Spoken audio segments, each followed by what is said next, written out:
Assalamualaikum warahmatullahi wabarakatuh. Kami adalah mahasiswa dari Universitas Bina Sarana Informatika, jurusan Sistem Informasi. Presentasi ini untuk menunjang mata kuliah aplikasi basis data yang diajarkan oleh Bapak Atang Saifuddin. Presentasi ini dipersembahkan oleh kelompok 5. Saya Anissa Rahmadini dengan NIM 12192601. Nama saya Muhammad Hanif Saiku dengan NIM 12192587. Nama saya Aditya Satria Permana dari kelas 12 2B07 dan NIM 12192147. Assalamualaikum warahmatullahi wabarakatuh. Nama saya Diniar Maulina dari kelas 12 2B07 dengan NIM 12192126. Assalamualaikum warahmatullahi wabarakatuh. Saya Nurian dari kelas 12 2B07 dengan NIM 12192227. Ya, kali ini saya akan menjelaskan pengertian basis data. Basis data terdiri dari dua kata, yaitu basis data yang berarti markas atau gedung tempat berkumpul, dan data yang berarti representasi fakta dari dunia nyata yang mewakili suatu objek. Sedangkan secara umum basis data memiliki arti kumpulan file atau tabel yang saling berelasi dan bagian yang disimpan dalam media elektronik. Menurut Kristianto 1994, database adalah kumpulan file-file yang saling berelasi. Relasi tersebut biasa ditunjuk dengan kunci dari tiap file yang ada. Suatu database menunjukkan satu kumpulan data yang dipakai dalam satu lingkup perusahaan instansi.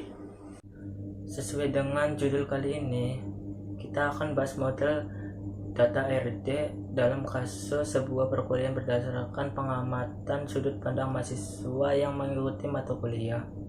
Berikut listing poin-poin rancangan database yang akan dibuat, yaitu dalam sebuah case perkuliahan. Seperti yang kita tahu, perkuliahan akan berjalan karena adanya dosen, mahasiswa, mata kuliah, jadwal kelas, dan nilai.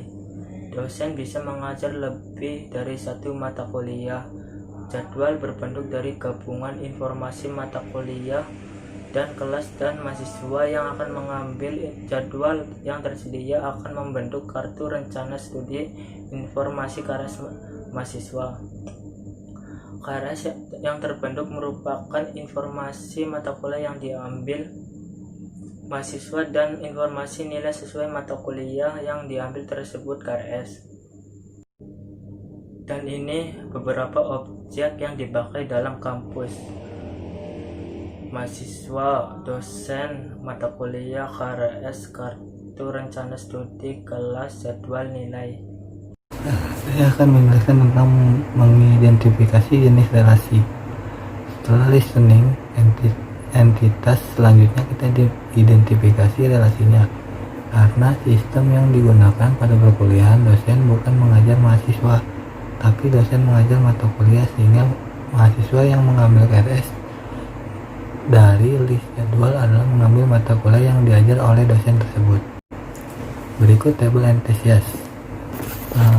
Tabel entitas yang diisi oleh ada dosen, mata kuliah, kelas, jadwal, mahasiswa, dan KRS.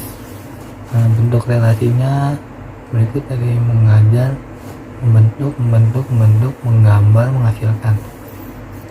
Entitasnya mata kuliah, jadwal, KRS, dan nilai. Jika dihubungkan secara entitas, maka diagram awal yang terbentuk kurang lebih akan seperti ini. Yang diisi ada kelas, jadwal, mata kuliah, dosen, mahasiswa, KRS, dan nilai. Sekian dari saya, terima kasih. Baiklah, di sini saya akan menjelaskan slide mengenai kardinalitas atau derajat relasi. Kalian bisa baca sendiri dan juga bisa melihat sendiri jenis-jenis dari kardinalisasi tersebut. Tapi di sini saya akan kembali ulas. Kardinalisasi sendiri pengertiannya yaitu jumlah maksimum entitas yang dapat berelasi dengan entitas pada himpunan entitas yang lainnya. Contohnya seperti entitas ini dengan entitas ini. Ini pulpen masuknya ke A dan yang highlighter ini jatuhnya ke B. Jadi himpunan A, entitas himpunan A bisa berelasi ke himpunan B, entitas himpunan B. Mereka saling berkesinambungan dan begitu pula sebaliknya. Mereka bisa timbal balik. A bisa ke B dan B ke A bisa. Seperti itu. Jadi di kardinalisasi sendiri dia juga terbagi menjadi 3 jenis. Salah satunya saya akan jelaskan satu persatu juga ya. Yang pertama ada 1 ke 1 atau 1 to 1. Jadi di 1 to 1 ini pengertiannya setiap entitas pada himpunan A dan setiap entitas pada himpunan A berhubungan paling banyak dengan satu entitas pada himpunan entitas B. Dan begitu juga sebaliknya. Contohnya itu mahasiswa dengan kartu mahasiswa. Jadi satu mahasiswa hanya bisa memiliki satu kartu mahasiswa. Contohnya 1 to 1, 1 ke 1. Selanjutnya ada 1 ke banyak. Contohnya lagi di sini saya ambil highlighter lagi dengan beda warna. 1 ke banyak. A ke B. B lebih dari 1.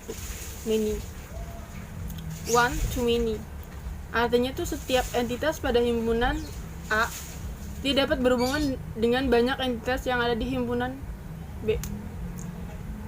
Tetapi ini nggak bisa sebaliknya seperti si A. Kalau A tadi kan si 1 to 1 itu bisa berlaku sebaliknya 1 ke 1 bisa. Satu kartu mahasiswa hanya untuk satu mahasiswa. Satu mahasiswa hanya bisa untuk satu kartu mahasiswa. A 1 to 1. Kalau yang many to 1 atau 1 to many, satu untuk banyak, nggak bisa sebaliknya seperti itu. Contohnya itu seperti mahasiswa dengan mata kuliah. Jadi satu mahasiswa dia bisa mempelajari lebih dari satu mata kuliah. Mata kuliah itu masuknya entitas B, himpunan entitas B. Di project database kami seperti itu. A bisa ke B, B-nya itu lebih dari 1. Tapi tidak bisa sebaliknya. Seperti itu. Selanjutnya ada many to many. Di sini saya tambahkan highlighter lagi. Many to many. A, himpunan berentitas A yang lebih dari 1 isinya dengan himpunan berentitas B lebih dari 1 juga. Many to many. Dan ini dapat berhubungan dengan banyak entitas pada himpunan entitas lainnya. Demikian juga sebaliknya, karena mereka memiliki jumlah yang sama. Ini ke sini bisa. Contohnya, kalau dalam database bisa dilihat produk dengan konsumen. Biasanya kita bisa buat bikin produk dengan konsumen. E-commerce bisa menggunakan ini.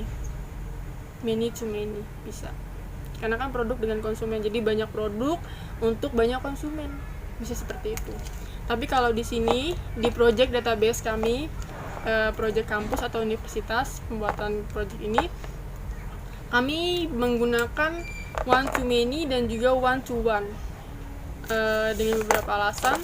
Salah satunya seperti yang pertama, kalian bisa lihat sendiri ya, satu dosen itu untuk lebih dari satu mata kuliah.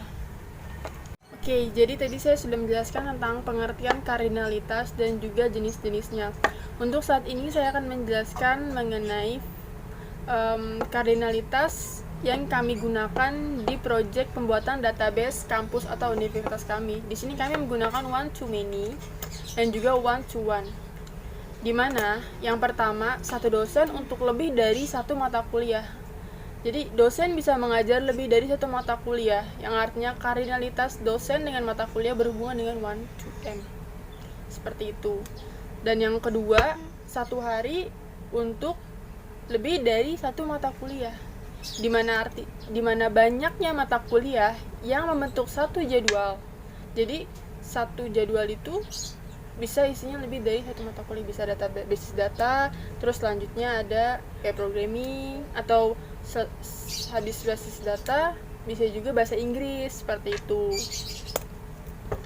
Yang selanjutnya sama seperti mata kuliah yang tadi, yang nomor 3 tadi, di mana satu mata kuliah itu dapat terbagi pada beberapa jadwal kelas. Jadi satu kelas itu bisa memiliki jadwal mata kuliah yang sama, tapi dia masuknya ke himpunan one to many juga ya. Jadi maksudnya tuh kayak kelas 12 2B ini, satu mata kuliah dapat terbagi pada beberapa jadwal kelas. Jadi maksudnya himpunan entitas himpunan B itu kan lebih, dia many-nya. Ini kelas 12 2B 07 dengan kelas 11 2B 07. Himpunan entitas B ini memiliki satu jadwal mata kuliah di hari yang sama. Dia bisa tetap terbagi dengan cara di database kami lewat waktunya gitu. Satu to many, satu jadwal, dua kelas, bisa seperti itu. Terus yang keempat, KRS jadwal kuliah, di mana jadwal-jadwal yang terbentuk tadi akan terbagi menjadi banyak ragam KRS yang sebelumnya sudah diambil sama mahasiswa. Jadi mahasiswa setelah pendaftaran itu mahasiswa sudah mendapatkan KRS atau kegiatan rangkaian siswa itu sendiri, sehingga kardinalitas jadwal dengan KRS itu masuknya 1 to M, masuk kardinalitasnya itu 1 to many, satu. Yang kelima, selanjutnya ada satu jadwal dimiliki oleh lebih dari satu mahasiswa dan satu kelas. Selanjutnya di sini mahasiswa yang mengambil KRS di kardinalitas dengan 1 to M, di mana mahasiswa yang banyak, jadi satu kelas itu lebih dari satu mahasiswa, dia masuknya ke himpunan entitas B-nya. Mengambil jadwal hanya bisa mengambil satu KRS saja, satu KRS,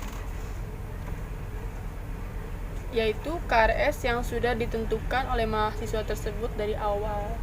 Yang kelima, selanjutnya ada satu jadwal dimiliki oleh lebih dari satu mahasiswa dan satu kelas. Selanjutnya di sini mahasiswa yang mengambil KRS di kardinalitas dengan 1 to M, di mana mahasiswa yang banyak, jadi satu kelas itu lebih dari satu mahasiswa, dia masuknya ke himpunan entitas B-nya.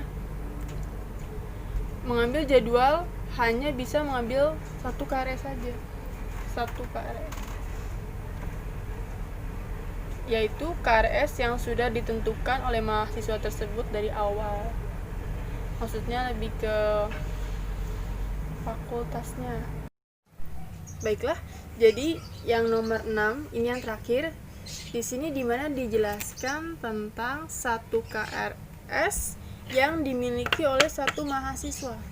Ini adalah kardinalitas 1 to 1, satu untuk satu, dimana setiap satu nilai yang memiliki value sesuai dengan aspek-aspek tertentu, seperti aspek nilai kehadiran, aspek nilai tugas, aspek nilai UTS, aspek nilai UAS. Jadi 1 to 1, mahasiswa dengan satu nilai berbeda, seperti itu. 1 dengan 1, 2 dengan 2, 3 dengan 3, seperti itu himpunan entitasnya lagi. Sekian untuk kardinalitas dari database project kami. Selanjutnya saya akan lanjut ke slide di mana tahapan terakhir penentuan IRD, atau yang biasa lebih jelasnya diagram entity relationship.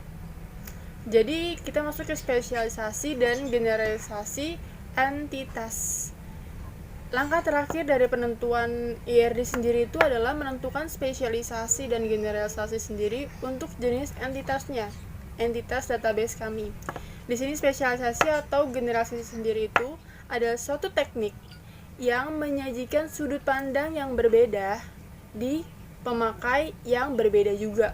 Jadi spesialisasinya itu sudah melingkupi dengan penentuan entitas itu sendiri, reaksi itu sendiri, serta atribut itu sendiri. Dan yang selanjutnya, IRD diagram case perkuliahan di database perkuliahan kami. Ini langkah akhirnya, di mana untuk menyelesaikan IRD lengkapnya dengan atribut dan primary. Atribut dan primary key yang bersifat penandaan atribut mana yang menjadi primary key. Jadi kayak ditandain atributnya, menandain mana yang jadi primary key. Tadi kan ada 2 jenis kan kelengkapannya, atribut dan primary key. Jadi si atribut ini prosesnya ini untuk mencari kelengkapan si primary key. Kurang lebih hasil dari hasil analisis yang sebelumnya kita lakukan adalah seperti berikut. Itu nanti akan dilanjutkan oleh rekan saya.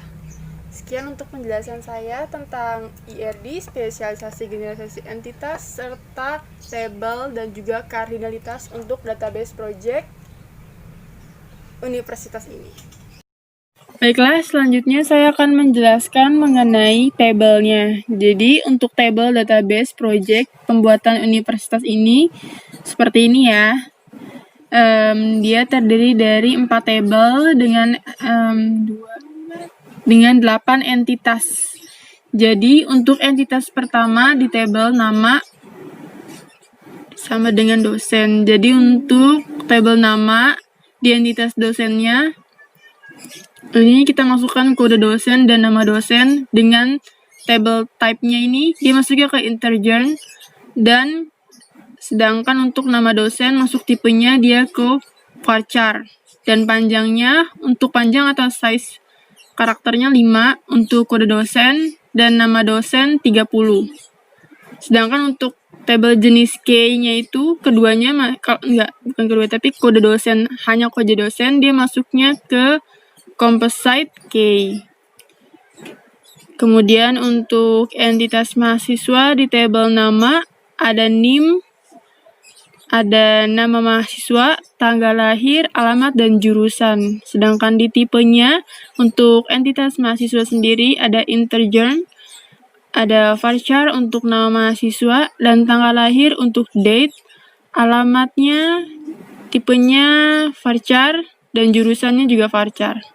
Untuk panjang size-nya, panjang atau size karakternya di entitas mahasiswa ini, untuk NIM kita memasukkan 10, untuk mahasiswa, untuk nama mahasiswa kita 30, dan untuk alamat 50, jurusan 20. Untuk jenis key-nya di sini tidak ada ya. Kemudian masuk ke entitas mata kuliah. Di sini di entitas mata kuliah sendiri, ini namanya itu kita masukkan kode mata kuliah, kemudian ada nama mata kuliah, kode dosen, dan SKS. Untuk tipenya, untuk tabel tipenya di kode mata kuliah itu integer, dan mata kuliah itu varchar, dan kode dosen serta SKS dimasuknya integer. Untuk size atau panjangnya di entitas mata kuliah sendiri, untuk kode mata kuliah 5 panjangnya, 5 karakter, untuk nama mata kuliah 20, dan untuk kode dosen 5, dan untuk SKS 2. Untuk jenisnya di sini tidak dijelaskan untuk kelompok kami, mohon maaf. Kemudian untuk kelasnya sendiri, untuk entitas kelas di sini namanya masuk kode kelas dan ruang kelas serta kampus. Untuk jenisnya, untuk tabel tipenya ini di entitas kelas integer untuk kode kelas, dan ruangan masuknya integer tipenya, dan kode kelas di sini masuknya varchar untuk tipe tabelnya dari entitas kelas.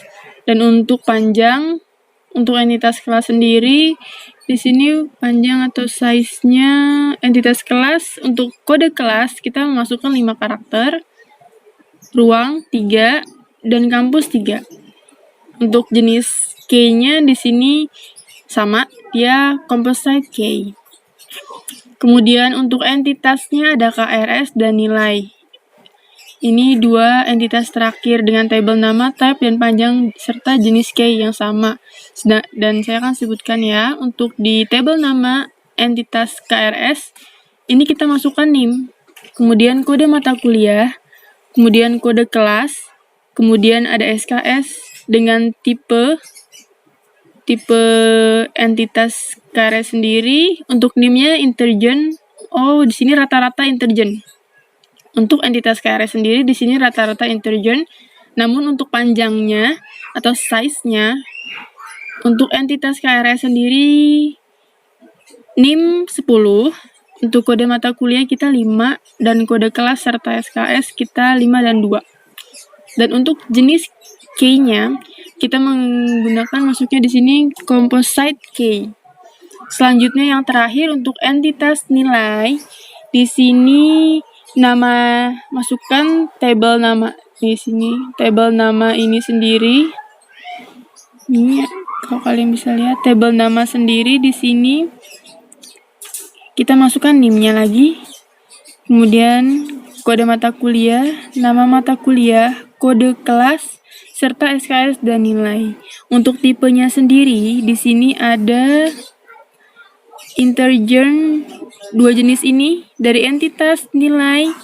Untuk NIM dan kode mata kuliah dia masuknya tipe integer, dan untuk panjangnya NIM 10 seperti yang di atas, dan kode mata kuliah 5. Kemudian untuk entitas nilai di nama mata kuliah, kode kelas, dan SKS serta nilai yang terakhir. Di sini tipenya untuk nama mata kuliah varchar. Jadi selain dari nama mata kuliah, tipe jenis entitas nilai itu integer semua. Selain dari nama mata kuliah. Kalau nama mata kuliah hanya dia sendiri yang varchar. Namun untuk panjang atau size dari karakternya sendiri beda-beda. Di sini memang di nama mata kuliah di sini 20, dan kode kelas 5 serta SKS dan nilai 2 masing-masing. Untuk jenis key-nya mereka sama, rata-rata di sini composite key. Sekian penjelasan dari saya. Lanjut ke slide berikutnya. Ya, selanjutnya saya akan menjelaskan spesialisasi atau generalisasi entitas. Langkah terakhir dalam penentuan RT adalah melakukan spesialisasi atau generalisasi untuk jenis entitas. Spesialisasi atau generalisasi sendiri adalah teknik untuk menyajikan sudut pandang yang berbeda di pemakai yang berbeda. Spesialisasi sudah melingkupi penentuan entitas, relasi, dan atribut. Selanjutnya, RRD diagram case perkuliahan. Langkah akhirnya adalah menyelesaikan RD lengkapnya dengan atribut dan primary key yang bersifat penandaan atribut mana yang menjadi primary key. Kurang lebih hasil RD dari hasil yang analisis yang sebelumnya kita lakukan adalah seperti berikut ini. Berikut adalah IRD-nya. Dosen memiliki atribut nama dosen dan kode dosen. Mata kuliah memiliki atribut kode matkul, nama matkul, kode dosen, dan SKS. Sedangkan jadwal memiliki atribut kode kelas, kode matkul, nama matkul, dan SKS. Kelas memiliki atribut kode kelas, ruang, kampus. KRS memiliki atribut NIM, SKS, kode kelas, kode matkul, dan nama matkul. Sedangkan mahasiswa memiliki atribut tanggal lahir, NIM, nama mahasiswa, alamat, dan jurusan. Dan terakhir, nilai memiliki atribut kode kelas, nilai, kode matkul, nama matkul, SKS, dan nilai. Dosen mengajar mata kuliah. Lalu mata kuliah membentuk jadwal. Jadwal itu membentuk kelas dan membentuk KRS. Dan mahasiswa mengambil KRS. Dan terciptalah nilai mahasiswa. LRS diagram case perkuliahan. Untuk bahasan selanjutnya disebut LRS atau Logical Record Structure. LRS merupakan representasi dari struktur record pada tabel yang terbentuk dari hasil relasi antar himpunan entitas. Adalah LRS-nya. Dosen bisa mengajar lebih dari satu mata kuliah. Artinya, kardinalitas dosen dengan mata kuliah berhubungan one to many. Sedangkan untuk mata kuliah dengan jadwal berhubungan many to one. Dan kardinalitas kelas dengan jadwal berhubungan dengan one to many. Jadwal-jadwal yang terbentuk tadi akan terbagi menjadi banyak ragam KRS yang diambil mahasiswa, sehingga kardinalitasnya adalah one to many. Selanjutnya, mahasiswa yang mengambil KRS dikardinalitaskan dengan one to many, di mana mahasiswa yang banyak mengambil jadwal hanya bisa mengambil satu KRS saja, yaitu KRS yang sudah ditentukan oleh mahasiswa tersebut. Untuk KRS dan nilai berhubungan one to one, di mana setiap KRS dan setiap nilai memiliki value yang sangat berkegantungan. Di sini kelompok kami memiliki 7 tabel, yaitu tabel dosen, mahasiswa, mata kuliah, kelas, jadwal, KRS, dan nilai. Setiap tabel memiliki relasinya untuk penghubungnya. Berikut cara pembuatan.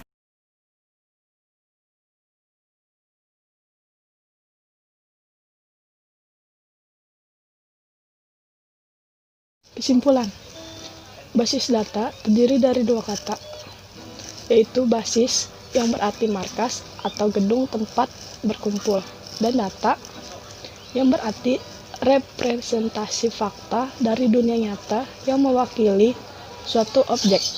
Sedangkan secara umum, basis data memiliki arti kumpulan file atau tabel yang saling berelasi dan berkaitan, disimpan dalam media elektronik. Tentunya, hal ini dapat sangat membantu untuk mengurangi penggunaan kertas dan lemari kabinet. Kecanggihan dunia teknologi juga semakin berkembang pesat di era ini, sehingga sudah banyak aplikasi yang mendukung untuk menjalankan sistem database. Contohnya adalah MySQL, MariaDB, dan Microsoft Access. Jadi saran kami, dengan adanya rancangan basis data ini, kami berharap pihak perguruan tinggi atau sekolah dapat mengembangkannya untuk kepentingan operasional dan dapat mempermudah pengambilan data. Semoga kedepannya akan lebih banyak yang beralih mengolah database-nya menggunakan kecanggihan teknologi agar negeri kita mampu berjalan ke arah yang lebih baik. Terima kasih presentasi dari kami. Assalamualaikum warahmatullahi wabarakatuh.